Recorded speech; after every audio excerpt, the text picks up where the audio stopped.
Chapitre 2 Métaphysique et dialectique. Nous avons eu dernièrement connaissance d'un article qui nous a paru mériter de retenir quelque peu notre attention, parce que certaines méprises y apparaissent d'autant plus nettement que l'incompréhension y est poussée plus loin. Petite note, cet article est apparu dans le premier numéro de la nouvelle revue italienne Imperium, où on parle de l'expression d'ésotérisme moderne de René Guénon. Cette expression est elle-même déjà assez significative, d'abord parce qu'elle constitue une contradiction dans les termes mêmes, et ensuite parce qu'il n'y a trop évidemment rien de moderne dans notre œuvre, qui est au contraire sous tous les rapports exactement à l'opposé de l'esprit moderne. Fin de la note. Certes, il est permis de sourire en lisant que ceux qui ont quelque expérience de la connaissance métaphysique, parmi lesquels l'auteur se range manifestement, tandis qu'il nous la dénie avec une remarquable audace, comme s'il lui était possible de savoir ce qu'il en est, ne trouveront dans notre œuvre que des distinctions conceptuelles singulièrement précises, mais d'ordre purement dialectique, et des représentations qui peuvent être préliminairement utiles, mais qui, au point de vue pratique et méthodologique, ne font pas avancer d'un pas au-delà du monde des mots vers l'universel. Cependant, nos contemporains sont tellement habitués à s'arrêter aux apparences extérieures qu'il est bien à craindre que beaucoup d'entre eux ne commettent de semblables erreurs. Quand on voit qu'ils les commettent effectivement même en ce qui concerne des autorités traditionnelles, telles que Shankaracharya par exemple, il n'y aurait assurément pas lieu de s'étonner que, à plus forte raison, ils fassent de même à notre égard, prenant ainsi l'écorce pour le noyau. Quoi qu'il en soit, nous voudrions bien savoir comment l'expression d'une vérité de quelque ordre que ce soit pourrait être faite autrement que par des mots, sauf dans le cas de figurations purement symboliques qui ne sont pas en cause ici, et sous la forme dialectique, c'est-à-dire en somme discursive, qu'imposent les nécessités mêmes de tout langage humain, et aussi comment un exposé verbal quelconque, écrit ou même oral, pourrait, en vue de ce dont il s'agit, être plus que préliminairement utile. Il nous semble pourtant avoir suffisamment insisté sur le caractère essentiellement préparatoire de toute connaissance théorique, qui est évidemment la seule qui puisse être atteinte par l'étude d'un tel exposé. Ce qui ne veut d'ailleurs aucunement dire que, à ce titre et dans ses limites, elle ne soit pas rigoureusement indispensable à tous ceux qui voudront ensuite aller plus loin.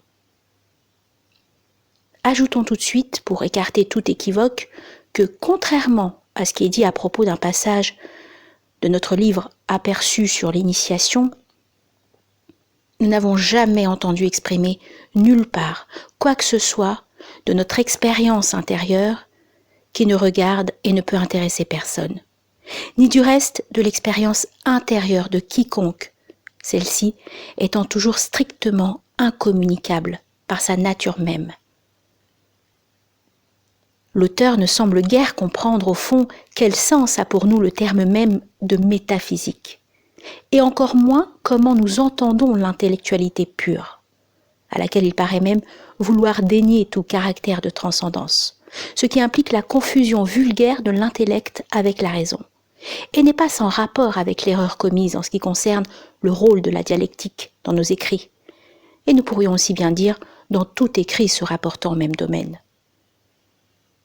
On ne s'en aperçoit que trop quand il affirme que le sens ultime de notre œuvre, dont il parle avec une assurance que son incompréhension ne justifie guère, réside dans une transparence mentale non reconnue comme telle, et avec des limites encore humaines, qu'on voit fonctionner lorsque nous prenons cette transparence pour l'initiation effective. En présence de pareilles assertions, il nous faut redire une fois de plus, aussi nettement que possible, qu'il n'y a absolument aucune différence entre la connaissance intellectuelle pure et transcendante, qui, comme telle, n'a au contraire de la connaissance rationnelle rien de mental ni d'humain, ou la connaissance métaphysique effective, et non pas seulement théorique, et la réalisation initiatique, non plus d'ailleurs qu'entre l'intellectualité pure est la véritable spiritualité. On s'explique dès lors pourquoi l'auteur a cru devoir parler, et même avec insistance, de notre pensée, c'est-à-dire de quelque chose qui, en toute rigueur, devrait être tenu pour inexistant, ou du moins ne compter pour rien quand il s'agit de notre œuvre, puisque ce n'est pas du tout cela que nous avons mis dans celle-ci, qui est exclusivement un exposé de données traditionnelles dans lequel l'expression seule est de nous. Au surplus, ces données elles-mêmes ne sont aucunement le produit d'une pensée quelconque, en raison même de leur caractère traditionnel, qui implique essentiellement une origine supra-individuelle et non humaine.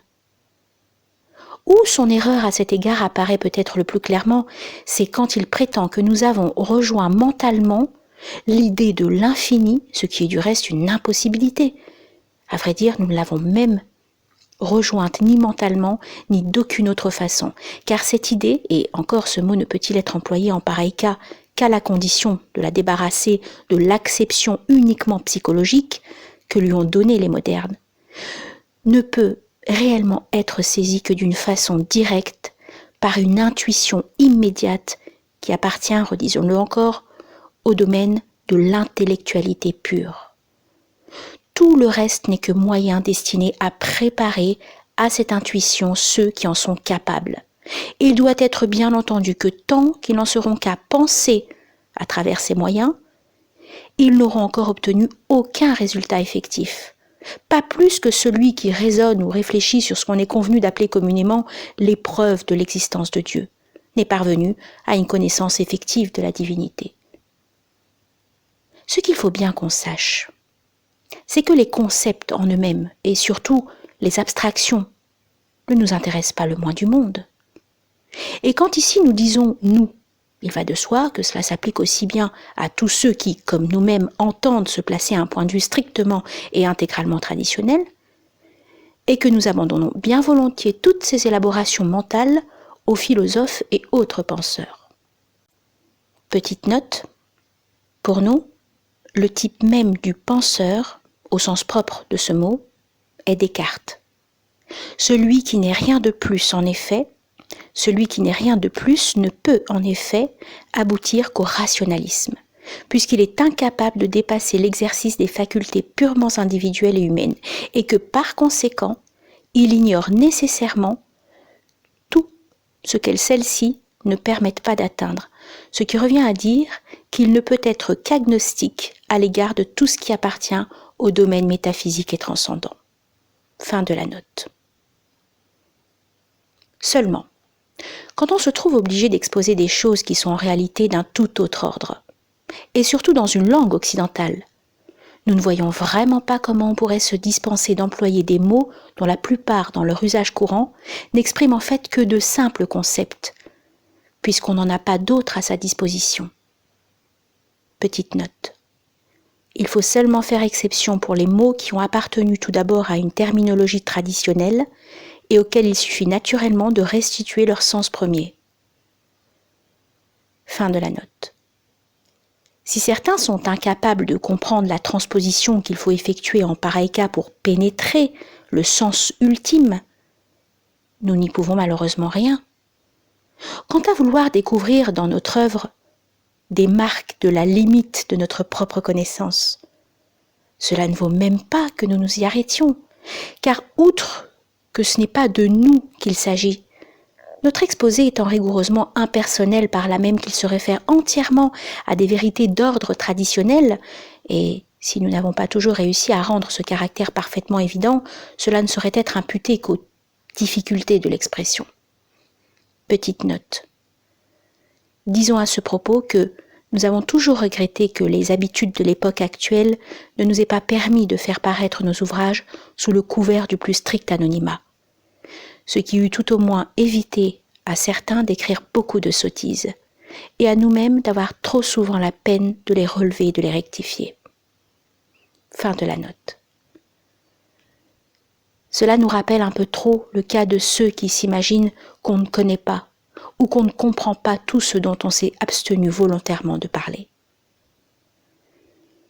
Pour ce qui est de la dialectique ésotériste, Cette action ne peut avoir un sens acceptable que si l'on entend par là une dialectique mise au service de l'ésotérisme, comme moyen extérieur employé pour en communiquer ce qui est susceptible d'être exprimé verbalement, et toujours sous la réserve qu'une telle expression est forcément inadéquate, et surtout dans l'ordre métaphysique pur, par là même qu'elle est formulée en termes humains. La dialectique n'est en somme rien d'autre que la mise en œuvre ou l'application pratique de la logique. Petite note. Il est bien entendu que nous prenons le mot dialectique dans son sens original, celui qu'il avait par exemple pour Platon et pour Aristote, sans avoir aucunement à nous préoccuper des acceptions spéciales qu'on lui donne souvent actuellement, et qui sont toutes dérivées plus ou moins directement de la philosophie de Hegel. Fin de la note. Or, il va de soi que, dès lors qu'on veut dire quelque chose, on ne peut pas faire autrement que de se conformer aux lois de la logique. Ce qui ne veut certes pas dire qu'on croit que, en elles-mêmes, les vérités qu'on exprime sont sous la dépendance de ces lois, pas plus que le fait qu'un dessinateur est obligé de tracer l'image d'un objet à 3 dimensions sur une surface qui n'en a que 2 ne prouve qu'il ignore l'existence de la 3e. La logique domine réellement tout ce qui n'est que du ressort de la raison, et comme son nom même l'indique, c'est là son domaine propre. Mais par contre, tout ce qui est d'ordre supra-individuel, donc supra-rationnel, échappe évidemment par là même à ce domaine, et le supérieur ne saurait être soumis à l'inférieur. À l'égard des vérités de cet ordre, la logique ne peut donc intervenir que d'une façon tout accidentelle et en tant que leur expression en mode discursif ou dialectique, si l'on veut, constitue une sorte de descente au niveau individuel, faute de laquelle ces vérités demeuraient totalement incommunicables. Petite note. Nous n'insisterons pas sur le reproche qui nous est adressé de parler comme si la transcendance et la réalité soi-disant extérieure étaient séparées l'une de l'autre. Si l'auteur connaissait notamment ce que nous avons dit de la réalisation descendante, ou s'il l'avait compris, il aurait sûrement pu s'en dispenser. Cela n'empêche d'ailleurs pas que cette séparation existe bien réellement dans son ordre, qui est celui de l'existence contingente, et qu'elle ne cesse entièrement que pour celui qui est passé au-delà de cette existence, et qui est définitivement affranchi de ses conditions limitatives. Quoi qu'il puisse en penser, il faut toujours savoir situer chaque chose à sa place et à son degré de réalité. Et ce ne sont certes pas là des distinctions d'ordre purement dialectique. Fin de la note. Par une singulière inconséquence, l'auteur, en même temps qu'il nous reproche d'ailleurs par incompréhension pure et simple de nous arrêter au mental sans nous en rendre compte, paraît être particulièrement gêné par le fait que nous avons parlé de renonciation au mental. Ce qu'il dit à ce sujet est fort confus, mais au fond, il semble bien qu'il se refuse à envisager que les limites de l'individualité puissent être dépassées, et que, en fait de réalisation, tout se borne pour lui à une sorte d'exaltation de celle-ci, si l'on peut s'exprimer ainsi, puisqu'il prétend que l'individu en lui-même tend à retrouver la source première, ce qui est précisément une impossibilité pour l'individu comme tel, car il ne peut évidemment se dépasser lui-même par ses propres moyens. Et si cette source première était d'ordre individuel, elle serait encore quelque chose de bien relatif. Si l'être qui est un individu humain dans un certain état de manifestation n'était véritablement que cela, il n'y aurait pour lui aucun moyen de sortir des conditions de cet état. Et tant qu'il n'en est pas sorti effectivement, c'est-à-dire tant qu'il n'est encore qu'un individu selon les apparences, et il ne faut pas oublier que pour sa conscience actuelle, ces apparences se confondent alors avec la réalité même, puisqu'elles sont tout ce qu'il peut en atteindre. Tout ce qui est nécessaire pour lui permettre de les dépasser ne peut se présenter à lui que comme extérieur. Petite note. Nous croyons à peine utile de rappeler ici que l'initiation prend naturellement l'être tel qu'il est dans son état actuel pour lui donner les moyens de le dépasser. C'est pourquoi ces moyens apparaissent tout d'abord comme extérieurs. Fin de la note. Il n'est pas encore arrivé au stade où une distinction comme celle de l'intérieur et de l'extérieur cesse d'être valable. Toute conception qui tend à nier ces vérités incontestables ne peut être rien d'autre qu'une manifestation de l'individualisme moderne, quelles que soient les illusions que ceux qui l'admettent peuvent se faire à cet égard. Petite note. Il y a actuellement bien des gens qui se croient sincèrement anti-modernes et qui pourtant n'en sont pas moins profondément affectés par l'influence de l'esprit moderne. Ce n'est d'ailleurs là qu'un des innombrables exemples de la confusion qui règne partout à notre époque.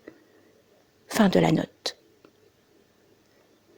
Et dans le cas dont nous nous occupons présentement, les conclusions auxquelles on en arrive finalement, et qui équivalent en fait à une négation de la tradition et de l'initiation, sous le prétexte de rejeter tout recours à des moyens extérieurs de réalisation, ne montrent que trop complètement qu'il en est bien ainsi. Ce sont ces conclusions qu'il nous reste encore à examiner maintenant. Et ici, il est tout au moins un passage qu'il nous faut citer intégralement. Dans la constitution intérieure de l'homme moderne, il existe une fracture qui lui fait apparaître la tradition comme un corpus doctrinal et rituel extérieur, et non comme un courant de vie suprahumaine dans laquelle